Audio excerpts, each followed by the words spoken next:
Bonjour, c'est Jean-Pierre Lavoignat pour Road to Cinema.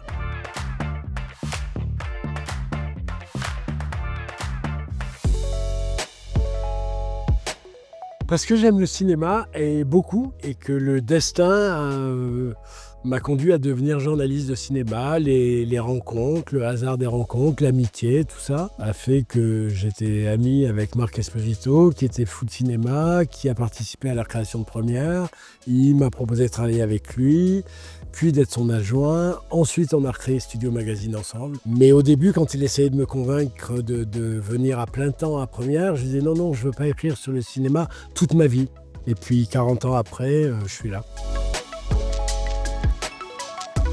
Moi, Claude Sauté, c'est un metteur en scène que j'aime énormément, que j'ai eu la chance de rencontrer, de suivre, qui était en plus un homme extrêmement bienveillant, alors colérique un peu tout ça, mais nous, on était jeunes journalistes et je pense qu'il était sensible au fait qu'une nouvelle génération de journalistes cinéma s'intéresse à son travail et en soit de vrais fans.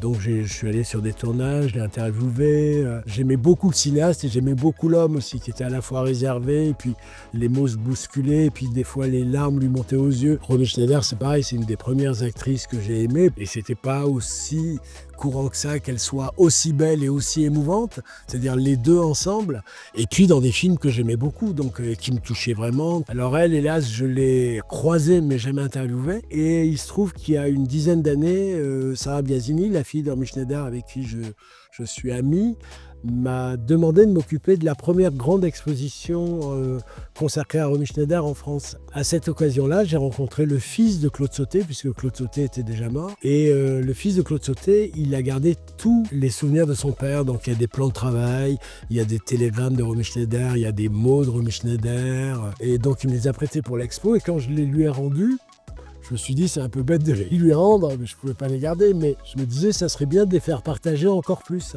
Et l'idée d'un livre a germé dans ma tête, et puis le temps a passé, j'ai fait d'autres choses, tout.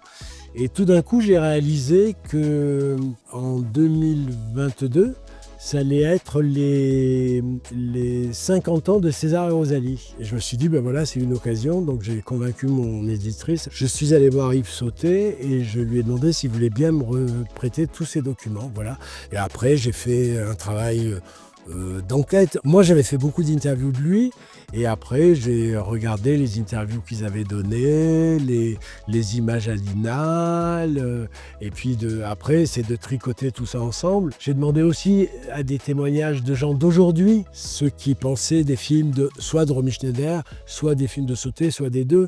Donc, je suis allé interviewer Almodovar parce que dans au moins 2 de ses films, il y a une photo de Romy Schneider. J'ai parlé à Sandrine Kiberlin parce que j'avais fait une interview d'elle jadis et elle m'a parlé de à quel point elle aimait César Rosalie, mais même de Jean Dujardin qui dit que quand il était petit, il a sans doute fait de la figuration dans La Banquière. François Ozon, parce que il m'avait dit qu'une histoire simple avait non pas inspiré Sous le sable, mais que la manière de traiter une star comme Romy Schneider, comme quelqu'un de quotidien, comme c'est dans Une histoire simple, il pouvait lui traiter Charlotte Rampling comme une femme de tous les jours et pas juste comme une star, voilà.